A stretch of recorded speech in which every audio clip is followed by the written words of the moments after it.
আমি মুখ্যমন্ত্ৰী হিমন্ত বিশ্ব শৰ্মাই যে ঘৃণাৰ ৰাজনীতি চলাইছে, তেওঁৰ এইটোৱে মূল ৰাজনীতি। এইটোক লৈ পেলাই আমি বহুদিনৰ পৰাই যেতিয়া তেওঁ কাৰো কথা শুনা নাই, কোনো ধৰণৰ গণতান্ত্ৰিক মতামতত মূল্য দিয়া নাই, তেতিয়াই আমি ২০০০ সম্ভৱতঃ ২৩ চনত এত লতাশিল থানাত এখন এজাহাৰ দিছিলোঁ।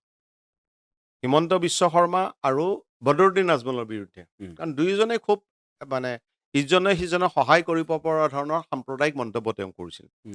লতাশিল থানাই যেতিয়া একো নকৰিলে, তেতিয়া আমি গুৱাহাটী উচ্চ ন্যায়ালয়ৰ মুখ্য ন্যায়াধীশলৈ এখন পত্ৰ লিখিছিলোঁ। কাৰণ তাৰ আগতে উচ্চতম ন্যায়ালয়ে এটা ৰায় দিছিল যে যিকোনো ধৰণৰ যদি কোনোবাই ঘৃণাৰ কথা কয়, হেট স্পীচ দিয়ে, তেতিয়াহ'লে পুলিচে সুমোটো অৰ্থাৎ নিজাববীয়াকৈ গোচৰ তুলিব লাগিব। যদি তেওঁ সুমোটো গোচৰ নতৰে, তেনেহ'লে পুলিচ বিষয়াজনৰ বিৰুদ্ধে একশ্যন হ'ব পাৰে। সেইটোৰ ভিত্তিত আমি গুৱাহাটী হাইকোৰ্টৰ চিফ জাষ্টিছক এখন চিঠি লিখিছিলোঁ। কিন্তু তেতিয়া তাৰ পৰা আমি বৰ বিশেষ একো সঁহাৰি নাপালোঁ।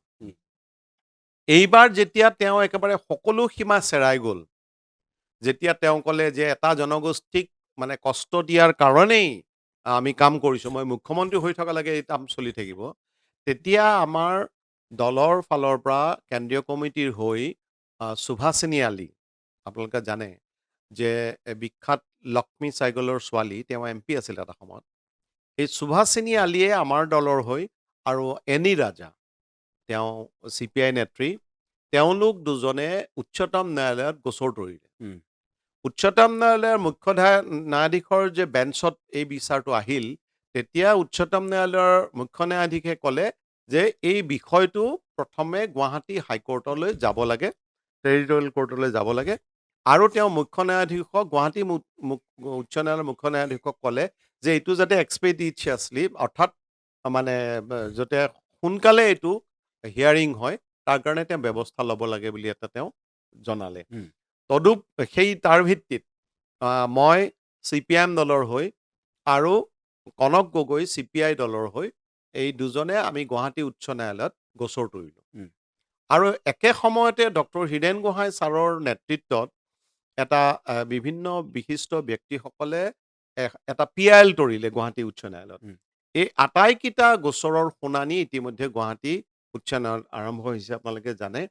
আৰু মুখ্য ন্যায়াধীশ, গুৱাহাটী উচ্চ ন্যায়ালয়ৰ মুখ্য ন্যায়াধীশ আৰু এগৰাকী তেওঁ দুজনীয়া বিচাৰপীঠত এইটো ইতিমধ্যে শুনানি আৰম্ভ হৈছে। আৰু কিয় এই বিষয়টো শুনি পেলাই মুখ্য ন্যায়াধীশে এটা ডাঙৰ মন্তব্য কৰিছে। তেওঁ কৈছে যে এই ফিচিপাৰাছ টেণ্ডেঞ্চি কিয়, অৰ্থাৎ এই বিভাজনবাদী প্ৰৱণতাটো কিয় মুখ্যমন্ত্ৰী, এইবুলি এটা ডাঙৰ প্ৰশ্ন কৰিছে। শুনানিৰ প্ৰথম দিনাখনে এনেকুৱা বৰ ডাঙৰ কথা। গতিকে এইটোক লৈ পেলাই তেওঁলোকে দুসপ্তাহৰ জাননী জাৰি কৰিছে মুখ্যমন্ত্ৰী, কেন্দ্ৰীয় চৰকাৰ, ৰাজ্য চৰকাৰলৈ। আৰু 2 সপ্তাহ পাছত পুনৰ গোচৰটো তেওঁলোকে বোধহয় তাৰিখ এটা নিৰ্ধাৰণ কৰিছে, সেইটো গোচৰ পুনৰ ইয়াতে আকৌ উঠিব। গতিকে এই ন্যায়িক যুদ্ধখন, ৰাজনৈতিক যুদ্ধৰ লগে লগে ন্যায়িক যুদ্ধখন আমি এইকাৰণেই আৰম্ভ কৰিছোঁ, কাৰণ এইটো সংবিধানক উৰ্দ্ধত ৰখাৰ প্ৰশ্ন। যিজন মুখ্যমন্ত্ৰীয়ে সংবিধানৰ নামত শপত খাইছে, আৰু এই শপতত তেওঁ উল্লেখ কৰিব লগা হৈছে যে ধৰ্ম নিৰপেক্ষতাক মই উৰ্দ্ধত তুলি ধৰিম, সেইজন মুখ্যমন্ত্ৰীয়ে যেতিয়া সকলো নীতি নিয়ম ভংগ কৰিছে, গতিকে ৰাজনৈতিক যুদ্ধৰ লগতে ন্যায়িক যুদ্ধখনো নিশ্চয় আগুৱাই নিব লাগিব।